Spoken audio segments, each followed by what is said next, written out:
야, 진상 얘기를 좀 이제 해볼게요. 진상. 근데 사실 이제 근데 알바생 입장에서 뭐 내가 알바하고 있는 식당이나 아니면 뭐 이런 편의점에 온 진상들은 정말 진짜 진상들이지. 근데 정말 진상들인데 우리가 이제 직장 생활할 때는 그런 아주 이상한 사람들보단 나 힘들게 하는 사람들을 보통 진상이라고 많이 하잖아요. 야, 이게 진짜 저도 이렇게 말씀드리지만 저 누군가에게 또 진상이라는 소리를 어디선가 듣고 있을 가능성이 큰데 대학원생들 조심해. 너. 근데 저도 진짜로 뭐 교수님, 뭐 후배, 선배 막 이러면서 막 야, 그 인간 너무 진상이지 않냐 뭐 이런 얘기 많이 하는데 그러니까 진상이라는 게 무슨 뜻이냐면 이게 그 사람 때문에 내가 진이 빠지는 거예요.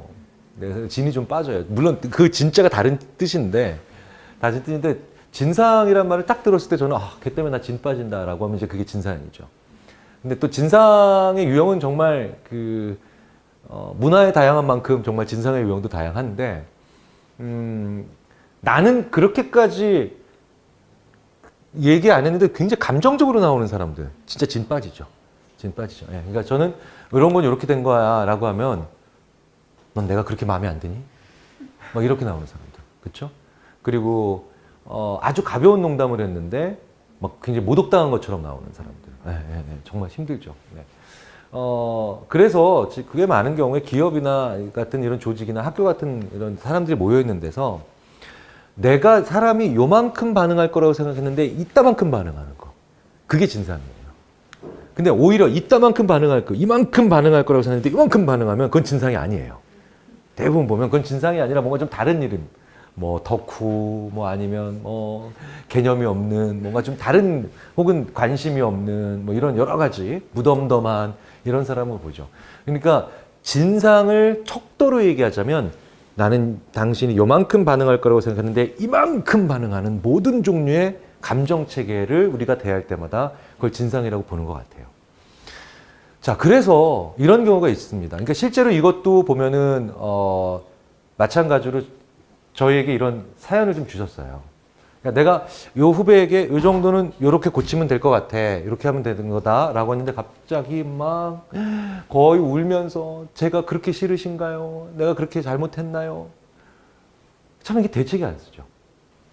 자, 그런데 이런 경우도 정확하게 내가 요만큼 반응할 거라고 생각했는데 이만큼 반응하는 이런 경우가 바로 뭐냐면 마음의 눈금이 적어서 그런 거예요. 그 사람의 마음의 눈금이. 자, 마음의 눈금이라는 게 무슨 뜻인지 먼저 말씀을 드리겠습니다. 예전에요. 조금 이거 학문적인 얘기를 드려보도록 할게요. 이건 좀 학문적으로 가봐야 오히려 또 얘기가 풀려가거든요. 한 100년 전에는 전혀 없었던 방법인데 우리가 지금 다 쓰고 있는 방법이 있어요. 회사에서 뭐 직원들의 의견을 물어볼 때도 그렇고 뭐 아니면 국민들의 여론을 조사할 때도 그렇고 심지어는 새로 만든 제품을 가지고 소비자 평가단들의 반응을 받을 때도 그렇죠. 딱 먹어보세요. 한번 사용해보세요. 이렇게 하고 난 다음에 어떻게 하죠? 1. 전혀 아니다. 7. 너무 좋다. 4. 그저 그렇다. 그죠? 그러면 1부터 7까지 갔으니까 7점 척도죠. 7점 척도라고 하죠. 이건 스마트폰보다 혁신적인 우리 인류의 지난 30만 년 동안 최초로 나온 도구입니다. 그러니까 100년 전까지는 이걸 안 썼어요.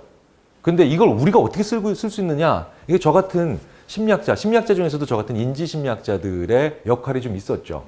이게 뿌듯한 거라니까. 자, 보세요. 자, 1부터 7까지 물어봤는데 그러면 나중에 뭐 하세요? 그거 가지고 그래프 만드시고 평균 만드시고 심지어 이거를 도시에서 해봤는데 아니면 농촌에서 해봤는데 소비자들의 반응이 다르다. 통계적으로 유의미하다. 차이가 있다 없다. 뭐 유의 수준 얼마. 사칙 연산으로 계속 계산하시죠. 덧셈도 하고 뺄셈도 아니고 하고 곱셈도 하시죠. 자, 근데 잘 생각해 보세요. 잘 생각해 보세요. 이게 1부터 7까지가 이런 사칙 연산을 해서 그래프도 만드시고 통계적인 처리도 하실 수 있다는 건 여기에 엄청난 가정 하나가 충족이 돼야 돼요. 무슨 얘기냐? 1과 2 사이와 3과 4 사이 그리고 6과 7 사이가 등간격이어야 돼요. 등간격, 간격이 같아야 돼. 1과 2의 간격과 3과 4 사이의 간격과 6과 7 사이의 간격이 동일해야 돼. 그 등간격의 가정을 만족을 못 시키면 이게 사칙연산이 될 수가 없죠. 왜냐? 이 등간격이 만족이 안 되면 그냥 서열이에요. 서열. 1, 2, 3, 4, 5, 6, 7등 같은. 2등 더하기 4등. 뭐야 이게? 그쵸? 6등 곱하기 3등. 말도 안 되는 거죠. 등간격이라고 하는 가정이 있어야만, 이게 충족이 돼야만 이거 할 수 있죠. 그럼 이거 등간격이 된다는 거 우리가 가정하고 지금 하는 거죠. 이거 누가 가정할 수 있냐는 거예요. 이거 어떻게 마음대로 가정할 수 있냐는 거예요. 저희가 심리학자들, 통계학자들, 그리고 인간의 마음을 숫자적으로 측정하는 수많은 사람들이 지난 한 100년 전부터 한 50년 전까지, 한 50년 동안 수없이 많은 논쟁을 했어요. 정말 인간의 마음에 7개의 눈금이 있어? 등간격의 눈금이 있어? 이거를 엄청난 논쟁을 했어요. 그래서 2차 세계대전 이후에 1950년대, 60년대에는 그래서 척도, 우리가 이런 질문지에서 1 전혀 아니다, 7 매우 그렇다, 이런 일을 해서, 이렇게 해서 통계 분석해서 논문에 제출하면요, 우린 그런 논문 안 받습니다. 이건 과학 아니에요. 이렇게 되는 저널들도 많았어요. 자, 그런데 우리가 이게 쓰죠. 왜 쓸 수 있어요? 우리가 기본적으로 정상적인 성인의 혹은 보편적인 성인의 마음에 무엇에 대해서 선호들은 하여튼 그게 싫다 좋다든 아니면 동의한다 동의하지 않는다든 한 7개의 마음의 눈금이 있다라는 걸 가정하는 거죠. 그 가정이 왜냐? 저희가 해보니까 얼추 그런 것 같거든. 과학자들이. 이거 어떻게 해요? 논리로 증명하는 게 아니라 경험으로 수천 수만 번 해보니까. 자, 그런데 가끔 이런 경우 있어요. 제가 중학생들한테 7점 척도 쓰지 말라. 기업에서 새로운 상품을 만들었는데 중학교 다니는 친구들한테 새로운 상품 만들었을 때 의견 만들 때 7점 척도 쓰지 말라. 이렇게 어드바이스 하는 적이 있어요. 왜? 이 얘기는 무슨 뜻이에요? 그 친구들의 마음에 7개의 눈금이 없다는 거예요. 중학교 생활을 다 해보셔서 아시잖아요. 그쵸? 저도 지금 중학교 2학년 딸이 있는데 마음의 눈금이 2개밖에 없어요. 이 세상에서 최고로 행복하거나 아니면 죽을 만큼 고통스럽거나 슬프거나 둘 중에 하나입니다. 실제로 어떤 영화를 보고 난 다음에 실제로 이것도 제가 다른 방송사와 같이 한번 해봤던 실험인데 결과가 참 재밌게 나오죠. 늘 그렇게 나와요. 대학생들한테 어떤 슬픈 영화를 보여줍니다. 혹은 재밌는 영화를 보여줘요. 근데 다양하게 보여줍니다. 다양하게 보여주고 난 다음에 찰흙을 하나 주고요. 찰흙을 전혀 떼어내지 않고 제일 큰 덩어리를 놓다. 이게 뭐예요? 재밌는 영화를 봤을 땐 제일 재밌는 거야. 이게 지금 내가 지금까지 표현할 수 있는 제일 큰 재미야. 찰흙이 쥐콩을 만큼 있으면 하나도 재미없는 거죠. 그럼 다양한 재미있는 정도의 영화를 여러 번의 영화를 보여주고 난 다음에 그 영화, 이 영화, 저 영화, 각 영화에 재미있는 정도를 찰흙으로 표시해달라 그러면 7개의 영화를 보여주면 정말 7개 각기 다른 크기로 이건 진짜 재밌었고요. 요건 요만큼 재밌었고요. 요건 요만큼 재밌었고 요건 정말 그래 요만큼 이렇게 표현이 돼요. 대학생만 돼도. 근데 중학생들은 한 3개 정도로밖에 안 해요. 초등학생은 2개. 근데 물론 어른이 됐는데도 2개로 나누는 그런 분들이 계시죠. 있어요. 그러니까 이런 분들은 뭐예요? 재미있는 정도에 대한 판단이 재밌다와 재미없다밖에 안 되는 거야. 슬픈 영화는 더 힘들어요. 슬픈 영화는 꽤 더 한 20대는 완연히 들어가고 20대 중반 후반 돼야 슬픈 영화는 그 전부터야 정말 7개가 나와요. 왜냐하면 재밌다보다 슬프다는 게 훨씬 더 맥락적이고 현상을 봐야 되고 또 많이 경험을 해봐야 되거든. 자 그러면 우리가 그런 걸 통해서 그래서 이 사람의 마음의 눈금이 7개가 있다라고 가정하면 뭡니까? 내가 이 정도 얘기하면 그 사람이 이 정도 받아들일 수 있는 거죠. 그러니까 나의 마음의 눈금과 상대방의 마음의 눈금이 대체적으로 7개든 10개든 이렇게 비슷하면 내가 3이라고 얘기했을 때 이 사람도 3 정도 받아들일 수 있고 내가 7 정도 했을 때 이 사람이 7 정도 할 수 있겠죠. 자, 그러면 이제 슬슬 이제 실마리가 잡히죠. 그 사람이 나는 분명히 10개의 눈금을 가지고 있고 그래서 10개의 눈금 중에 1, 문제가 전혀 없다. 10, 너 문제가 너무 많다. 이 일에. 이렇게 마음의 눈금이 있는데 상대방이 2 눈금밖에 없어. 그쵸? 그러면 내가 살짝 2나 3만 건드렸어도 그 눈금의 기준이 어디 있느냐에 따라서 이 사람은 완전히 이 지구상에서 가장 큰 비난을 받은 것 같은 느낌을 가지겠죠. 그러니까 상대방 마음의 눈금이 아직 성장을 못한 거예요. 상대방 마음의 눈금이 성장을 못한 거예요. 자, 그렇다면 걔가 성장할 때까지 기다리나요? 물론 그게 제일 좋은 방법이겠죠. 아니면 성장한 사람과만 대화하는 건가요? 그럴 수도 있겠죠. 하지만 상대방이 거기까지 성장을 할 때까지 우리가 기다릴 수는 없잖아요. 그런데 내가 조금만 지적을 하면, 조금만 이런 건 좀 문제가 있다고 얘기하면 갑자기 팍 폭발해서 눈금이 적어서 그쪽으로 확 폭발하는 사람한테는 일단은 그런 근본적인 방법이 불가능하다면 어떤 게 있습니까? 그 사람이 눈금이 촘촘한 걸 찾아야 돼요. 그 사람이 눈금이 촘촘한 영역. 그러니까 이 사람이 지적받았을 때, 내가 지적받는다에 대한 눈금은 두 개밖에 없어. 그래서 약간만 지적을 받아도 확 폭발해. 그렇죠? 그런데 감정의 눈금이라는 게, 감정의 종류가 여러 가지잖아요. 감정의 눈금이 여러 가지라서 이 여러 가지이기 때문에 그 사람의 눈금이 촘촘한 걸로 내 감정, 내 거를 전달할 때 그 언어를 바꾸실 수가 있어요. 무슨 얘기냐? 너는 요 정도의 문제가 있는 것 같아, 네 일에는. 그러니까 이 사람은 지적받는 거에 눈금은 두 개밖에 없죠. 근데 이 사람 방금 전에 굉장히 슬퍼하고 그 다음에 막 눈물을 흘리고 속상해했잖아요. 그러면 가능성은 뭡니까?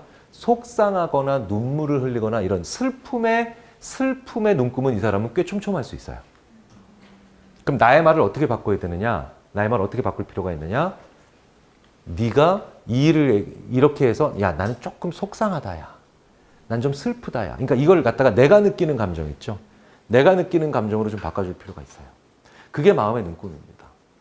자, 그렇다면 이 얘기를 조금 더 확장해서 얘기를 해볼까요?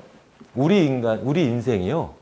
우리 인생이 방금 전에 얘는 그 눈금이 두 개밖에 없는 후배에 대한 나의 핸들링이나 나의 대처의 얘기지만, 이 얘기 조금 더 우리 안으로 그대로 우리 문제로 가져와 보면 이게 우리 인생의 제일 큰 숙제예요. 눈금을 촘촘하게 만드는 거. 우리 인생이 성숙을 한다는 거 있죠. 성숙한다라는 게 이 눈금의 숫자가 많아지는 거라고 보셔도 크게 무방하지 않아요. 예를 들자면 마찬가지예요. 어떤 사람이 나한테 딱 왔는데 이 사람이 조금 거슬려, 신경이. 예를 들자면 이런 거 있잖아요. 저도 얼마 전에 어떤 학생이 왔는데 제 앞에 와서 바로 이제 올해 신입생이에요. 근데 올해 신입생인데 서로 만날 수 있는 경우가 별로 없는데 이제 상담을 특별히 신청해서 거리 딱 두고 앉았는데 들어오자마자 다리를 꼬더라고요, 이렇게. 근데 이 친구는 왜 다리를 꽈을까요? 이게 자기 습관이에요. 자기 습관일 뿐이에요. 그래서 제가 물어봤죠. 제가 심리학자니까. 네. 어제 잠 안 잤구나. 어떻게 하셨어요? 잠을 안 잔 사람은 그 다음날 자기 습관 제어를 못 하거든요. 아, 모르셨죠? 갑자기 치밀해 보이시죠, 제가? 네. 재밌는 건 여기서 또 다른 팁을 하나 말씀드릴게요. 그렇기 때문에 중요한 날 전날 제일 많이 하셔야 되는 건 주무시는 거예요.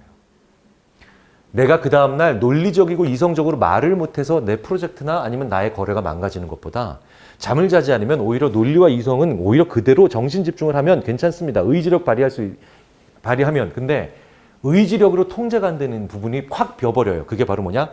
내 습관을 제어하는 파트가 망가져 있어요. 잠을 안 자면. 그래서 제가 수많은 학생들이 수시 면접 들어와서 자기가 준비해온 거 이성적이고 논리적으로 대답해야 되는 거 교수님 세 분 앞에서 다 합니다. 웬만큼 다 해요. 잠을 안 자고 온 친구들이잖아요. 자기 습관 제어를 못해. 10명 중에 3명이 들어오자마자 이렇게 다리를 꽈요, 실제로. 얘네 습관이에요. 얘네 나가서도 자기들이 다리 꼬았다는 걸 전혀 기억 못해요. 그런데 얘가 다리를 꼬으니까 아이가 대답은 잘하는데 교수님들 기분이 나빠져. 그렇죠? 근데 또 더 웃긴 건 10명 중에 2명이 들어오자마자 턱을 괴고 지가 면접을 진행해. 아이가 대답은 잘하는데 교수님들은 빈정상해 가요. 제일 웃긴 게 뭔지 아세요? 10명 중에 1명이 나가면서 불을 끄고 나가요. 이건 좋은 습관이죠. 좋은 습관인데 문제는 11월 늦은 오후에 교수님 3분을 암흑 속에 빠뜨려 놓고 나간다는 거죠. 자, 그런데 어쨌든 그 습관적인 행동을 저한테 보였어요. 그럼 저는 그게 왜 그런지 대충 이제 알고도 있는 거죠. 근데 제가 마음의 눈금이 2개밖에 없으면 화가 나겠죠. 그렇죠? 근데 마음의 눈금이 한 10개쯤 있으면 뭡니까? 아이고, 이 녀석 봐라. 아이고, 짜지. 습관을 좀 고쳐야 되겠네. 좋은 버릇을 좀 가져야 되겠네. 라고 생각을 할 수 있겠죠. 그럼 첫 번째 같은 결과라면 저는 학생의 지도를 잘 못하는 교수의 결과가 나오는 거고, 두 번째 결과가 나온다는 건 뭡니까? 제가 좀 더 뭡니까? 좀 더 원숙하고 좀 지도를 잘 할 수 있는 교수가 된다니까 결국 내 눈금이 많아진다는 게 나를 좋게 만드는 거죠.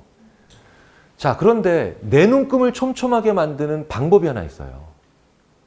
그게 바로 정직과 겸손 사이에서 내가 어느 지점을 할 때 제일 사회생활을 잘하는가 그걸 한번 고민을 해보시는 거예요.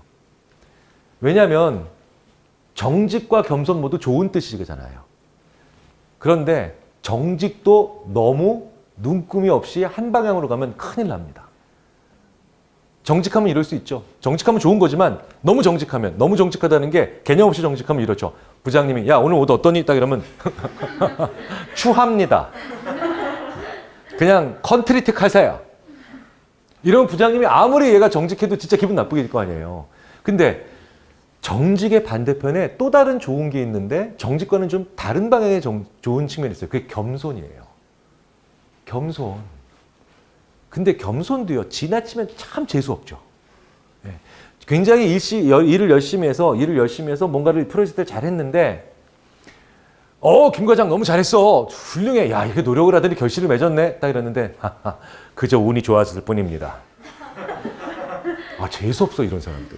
그죠? 그러니까 너무 겸손해도 거짓말인 거죠. 그러니까 정직의 반대말이 거짓말이 아니라 겸손이에요. 정직의 반대말이 어떻게 보면 겸손이죠. 근데 이 얘기는 뭐예요?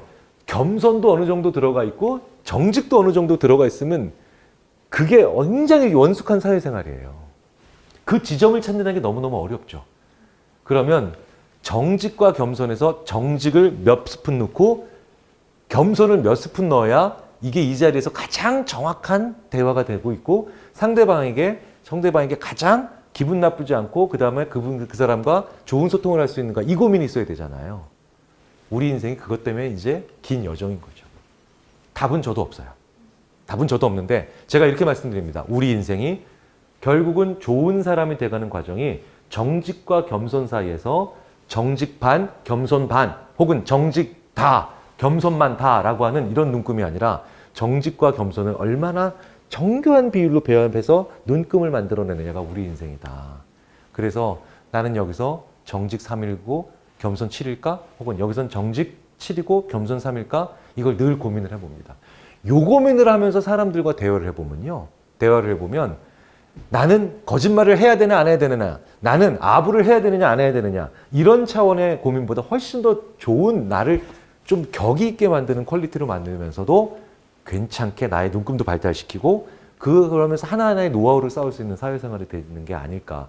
사회생활이라고 표현드렸지만 사실은 인간관계죠. 인간의 커뮤니케이션이 되지 않을까 생각이 듭니다. 정직과 겸손 사이에서 비율을 늘 고민해 보시기 바라겠습니다. 마치겠습니다.